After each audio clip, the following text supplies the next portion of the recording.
Ito na yung update sa ating basement DIY guys.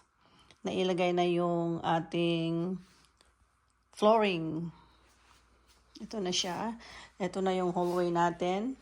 Tapos nailagay na rin yung flooring dito sa ating laundry room din. Tapos yung mga dry walls nyo dyan. Tapos punta rin tayo dito. Ito na yung ating kabuuan ng ating hallway guys.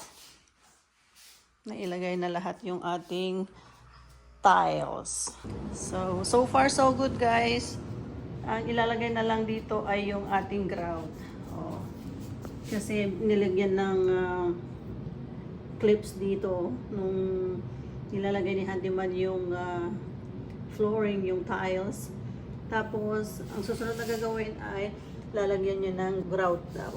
Tapos tingnan nyo, wala siyang, may space siya dyan, wala pang grout. Although dyan, meron na. Ginawa lang niya kagabi yan, konti lang. Medyo basa pa nga yung iba. Yan. Pero tutuloy niya mamaya pagka uwi niya galing sa work.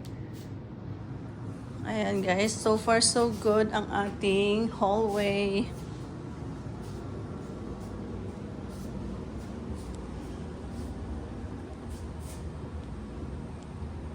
Nailagay na rin yung doors sa ating washrooms. Sa ating washroom. Doon sa may furnace natin. Pero kailangan pa natin ng dalawang doors, guys. Tapos yan pa rin yung ating living room. Pero pinagtambakan muna namin ng ating mga gamit.